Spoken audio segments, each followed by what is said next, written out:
শেষ ওভারে রোমাঞ্চের চূড়ান্ত পর্যায়ে বাংলাদেশ। জয়ের জন্য প্রয়োজন অনেক রান, পুরো স্টেডিয়ামে টানটান উত্তেজনা। অ্যারন হার্ডির স্লোয়ার ডেলিভারি আর লং অনের ফিল্ডার ডেভিডের হাতে বল জমা পড়তেই যেন স্তব্ধ পুরো গ্যালারি। তাওহিদ হৃদয়ের চোখে মুখে তখন শুধুই শূন্যতা। ক্রিজে দাঁড়িয়ে এই ব্যাটার যেন ভাবছিলেন জয়টা কতটা কাছে থেকেও কত দূরে। অথচ ম্যাচের শুরুতে চিত্র ছিল একদম অন্যরকম।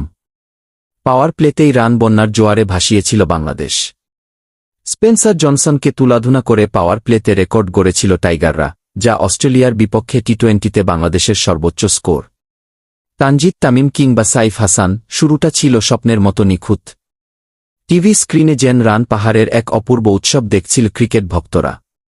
তবে ড্রেসিং রুমের আসল স্নায়ুচাপ শুরু হয় তখন, যখন সেট ব্যাটাররা উইকেটে থিতু হয়েও নিজেদের উইকেট বিলিয়ে দিয়ে ফিরছিলেন। সৌম্য সরকারের বিদায়ের পর থেকেই যেন ছন্দপতন। পারভেজ ইমন ও সাইফ হাসান প্যাভিলিয়নে ফেরার পর ম্যাচে অজিদের নিয়ন্ত্রণ ফিরে আসে। ঠিক তখনই শুরু হল অজিদের চিরাচরিত মাইন্ড গেম। নাথান এলিস ও অ্যারন হার্ডি হঠাৎই বোলিংয়ের গতি কমিয়ে আনলেন।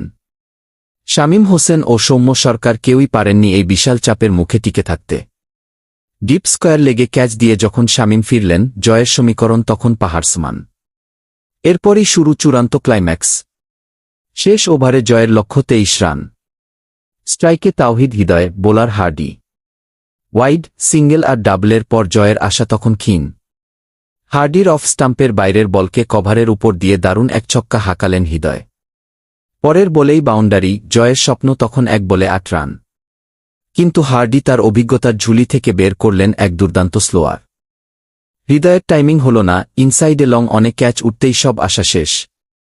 22 বলে 35 রানের লড়াকু ইনিংসের পরেও বাংলাদেশ ফিরল বুকভরা আক্ষেপ।